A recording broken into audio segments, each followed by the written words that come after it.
صاحب دغه تنظیم تاسو ولې جوړ کړو؟ بس صرف د داود خېلو دپاره کار کوي که نه د نور عام ولس دپاره به هم دغه د خیر ښېګڼې کارونه کوي؟ کوم تنظیم د چې کوم طریقه کار دی دا به تاسو څنګه چلوئ؟ صرف داود خېل به دې دپاره چندې کوي که نه نور عوام به هم ستاسو په دې کې حصه لي؟ السلام علیکم کتونکو، ماسټر شاه سوار یم. نن د یو شخصیت سره ناست یم چې د څه قسمه تعریف محتاجه نه دی او زمونږ په دې علاقه باندې چې کومې هلې ځلې دوی په ځان باندې تېروي، کومې منډې ترلې وایي هغه د ټولو خلکو ته ښکاره دي. نو نن د دوی سره په څه موضوع باندې زه خبرې کول غواړم. جی السلام علیکم. وعلیکم السلام شاه سوار صاحب، ډېره مهرباني، ډېره شکریه چې تاسو راغلئ او زموږ سره خبرې وکړلې. اجي صاحب تاسو یو تنظیم جوړ کړی دی چې د هغې نوم دی داود خېل لوهار په نوم باندې. لول خو د هغې تاسو ته مبارکباد وایم. دویم تاسو په هغې نه بعد یو فلاحي تنظیم جوړ کړی دی داود خېل فلاحي فاونډیشن په نوم باندې. اجي صاحب دغه تنظیم تاسو ولې جوړ کړو، څه وجه وه؟ بسم الله الرحمن الرحیم. ډېره شکریه، ډېره مننه. ډېر ښایسته کوېسچن دی وکړو، ښایسته سوال دی وکړو. چونکې زمونږ خو ټوله عمر که تاسو ته پته وي که ما د بازار خدمت کلی دی، د بازار صدارت مې کلی دی، امن یو د فلاحي کار په طریقه مې کلی چې قوم ته خلکو ته پیدا ورسېږي. تاسو د داود خېل قومي اتحاد تپوس وکړلو چې د دې ضرورت ولې پیدا شو، څرنګه یې جوړ کړو. نو داود خېل لوهار قوم چې کوم دی دا په ټول باجوړ کې موږ چې سروې وکړه تقریبا دا 40-50 هزاره پورې افراد چې کوم دی بالغ افراد دا په باجوړ کې دا باشندگان دی، اوسېدونکي دي.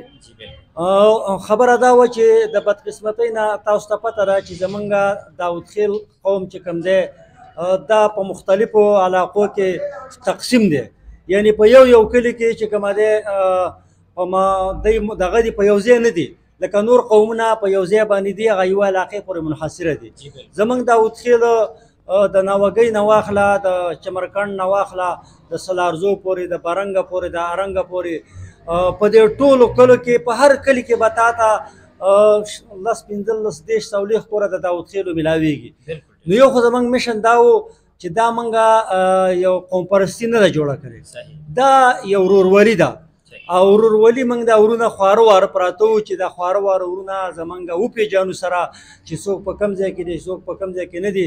د هغې نه موږ مسلسل جدوجهد شروع کړو. 15-16 میاشتې موږ وګرځېدو په ټول باجوړ کې، په کوم کلي کې، په کوم علاقه کې چې زموږ داود خېلو هغه یې وپېژندله، د هر تحصیل نه کابینه جوړه کړله.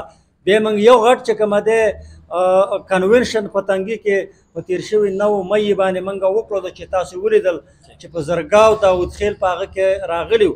اگر چې د کور نه یو کس راغلی و خو تاسې ولیدلو چې 10-15 زره خلک چې کوم دی راغلي وو. موږ په هغې کې ملکان هم راغوښتي وو، په هغې کې موږ سیاسي پارټو والا مشران، په هغې کې قبایلي عمایدین، صحابیان، تاجر برادري، هره قسمه طبقه م راوغوښتله او موږ قوم ته دا پیغام ورکړلو چې زمونږ یونټي اتفاق او اتحاد د دې دپاره دی چې زمونږ په باجوړ کې امن راشي، په خپل منځ کې زمونږ ورورولي قایمه شي، د یو بل سره تعارف وشي، انټروډکشن وشي او زمونږ دا خور شوی طاقت دا را یو جمع کړو او د دې طاقت په ذریعه باندې، د دې یووالي په ذریعه باندې موږ نه صرف داود خېلو ته چې کومه دی پیدا ورکړو بلکې د ټول باجوړ قوم ته پیدا ورسو او ټول باجوړ قوم ته پیغام ورکړو چې راشئ یو موټی شئ، یو اتحاد شئ. چې کله تاسو یو موټی اتحاد شئ انشاءالله ملک به ترقي وکړي، باجوړ کې به امن هم راشي، په باجوړ کې به چې کوم دی د خوار د غریب دغسې د بېیارو مددګارو خدمت به وشي. په دغه سلسله کې موږ اول چې کومه دی نو داود خېلو راغونډ کړو. په هغې کې بیا موږ داسې خبره وکړله چې موږ په دې کې کمیټیانې جوړ کړې. یو موږ اصلاحي کمیټې جوړه کړله. اصلاحي کمیټې کې زموږ سره علما هم دي، زه په خپله د هغې نګراني هم کومه چې هغې کې تاسې ولیدل په دې 6 میاشتو کې موږ د اصلاحي کمیټو غټې مسلې حل کړلې. د قوم دا ګمان و چې دا داود خېل انګر راټول شو دی به د چا خلاف وي یا به چې کوم دی د ملک څه کول غواړي، خو زمونږ نیت او مقصد د دې قوم د باجوړ د خلکو خدمت کولو. هغه اصلاحي کمیټې کې موږ تاسې ولیدله چې غټې مسلې وي. یو مسله په دې زوربندر باګوړي کې وه، د ټولو نه مخکې موږ هغه حل کړله چې 4.5 دړۍ ځمکه وه او هغه شړه وه، په هغې کې ډېرې جرګې ګرځېدلې وې، خو هغه حل شوې نه وه، د 20 کالو مسله وه.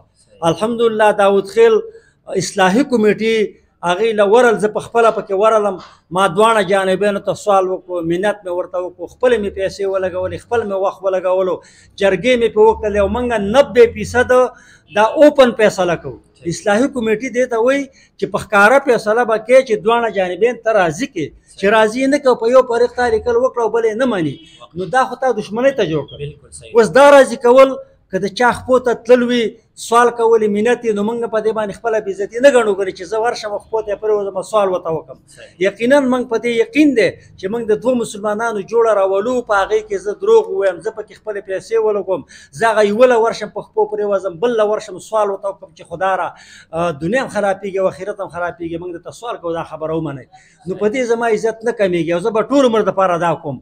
الحمدلله دغه طریقه موږ اختیار کړله او خلک هم راوستل او کېمنول او په ښکاره هم وله داسې خبره وکړله چې هغه دواړو ته قابل قبول وه او بیا ټول خلک راغلي او په هغې کې هغه سوداوا وشوله، هغه ځمکه نن کرل شي.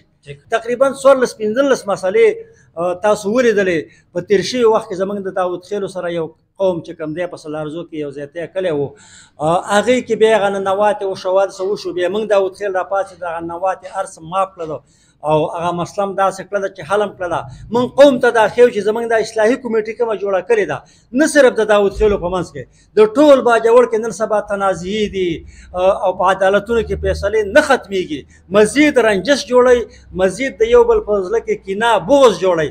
د هغې د وجې نه موږ کوشش کوو چې زموږ د لاسه د یو مسلمان ته خیر رسي، صلح ځکه چې امن نشته دی، بدامني ده، مهنګایي ده، خلک د غمونو پریشانۍ ښکار دی. موږ وکړو زموږ د اصلاحي کمیټې د لاسه نه چاته خیر ورسېږي، د مسلمان کور جوړ کړو، نو دغه سلسله کې موږ نیت او مقصد دغه و. تاسې ویلې موږ یو فلاحي فاونډیشن جوړ کړو چې هغه داود خیل فلاحي فاونډیشن. الحمدلله زموږ په باجوړ کې چې څومره داود خیل زموږ په ښارونو کې دي، تاسې وکتل موږ یو وفد لیږلی و، دغه وفد کې زه د خپله ومه چې هغه په پېښور کې زموږ داود خیل قوم الحمدلله کاروباریان خلک دي، تاجر خلک دي، زموږ په راولپنډۍ کې تاجر دي، الحمدلله د راولپنډۍ د تاجر برادرۍ د الخدمت ګروپ مشر چې کوم دی هغه داود خیل دی. تاسو به پیژنئ په لاهور کې د مامون د تورخان اجي ورته وایي د ټول باجوړ د تاجر برادرۍ مشرک خدمت هغه کوي، هغه هم داود خیل دی. په چکوال کې، په تلګان کې، په ګجرانواله کې، په کراچۍ کې، په ټولو ښارونو کې الحمدلله داود خیل شته دی او هغې ته ښه غټ کاروبارونه کوي. نو موږ دا کوشش وکړو چې موږ د ښکته ملک کې چې کوم داود خیل دی، فلحال موږ داود خیل رانیولي دي چې د هغو نه موږ زکات، خیرات، صدقات را وصول کړو او په باجوړ کې زموږ سره غریبې دي، کونډې دي، یتیمان دي، غریبانان دي، معذوره خلک دي، بې وسه بې کسه خلک دي.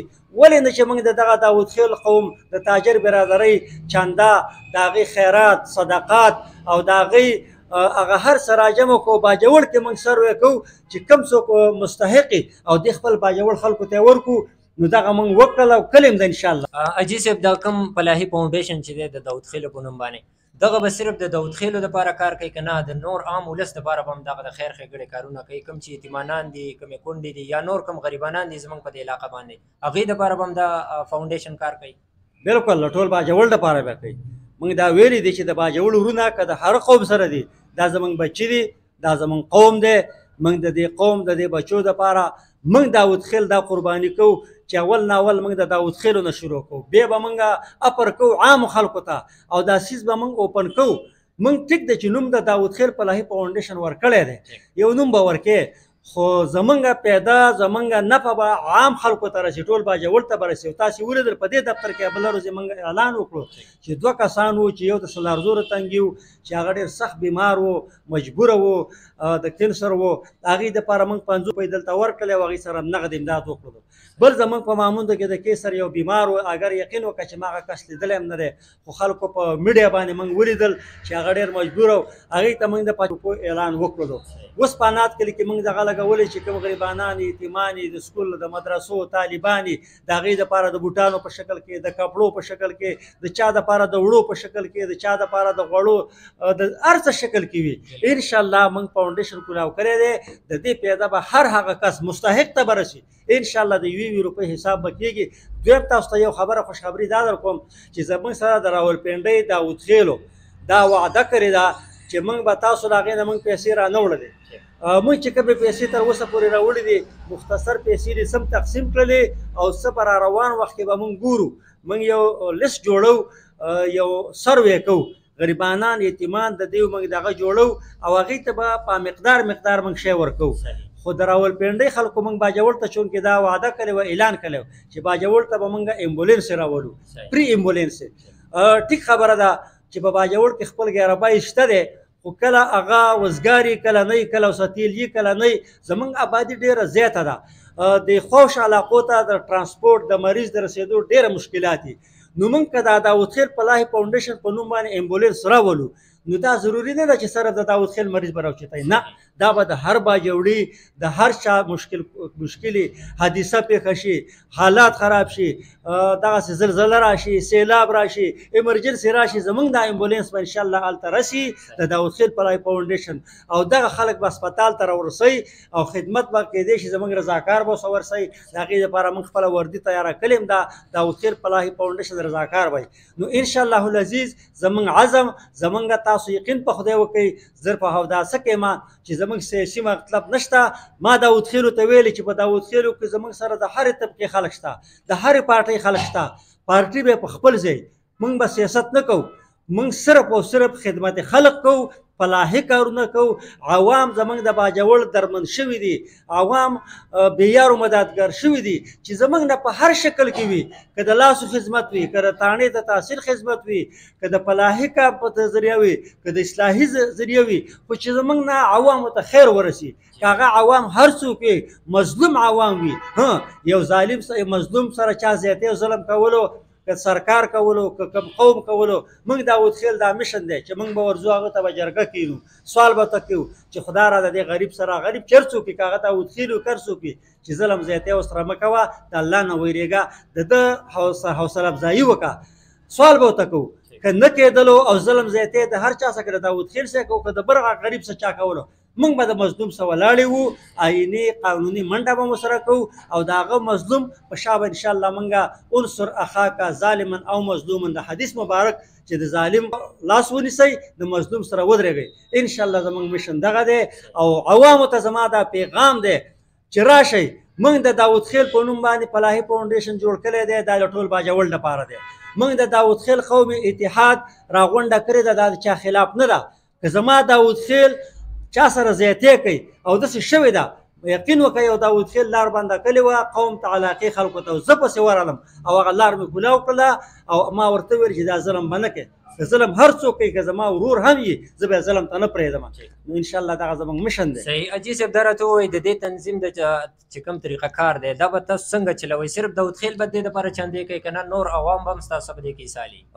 دا خو موږ تقریبا اوس ابتدا وکړه، ده اولني فرصت کې موږ دا کوشش کوو چې زمونږ داود خیل الحمدلله په باجوړ کې نه صرف تاسو ته ما ویلې په بارو ملکونو کې شته دی او ښه کاروباریان ما راته مخکې ذکر وکړو، په لاهور کې، په راولپنډۍ کې، په ګجرانوالا کې، په چکوال کې، په تالګنګ کې، په ګجرات کې، په کراچۍ کې زمونږ داود خیل مضبوط خلک الحمدلله شته دی. اول فرصت کې موږ کوشش کوو چې د داود خیلو نه خپل خیرات صدقات را واخلو، دې قوم ته ورکو.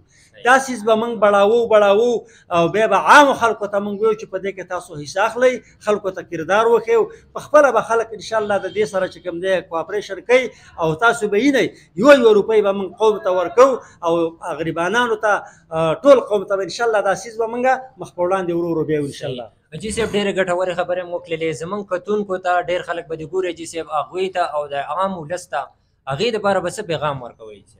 زما خو ولس ته او قوم ته عوام ته دا پیغام دی چې څرنګې ما تاسو ته ویلي چې موږ فلاحي اصلاحي کارونه شروع کړي دي.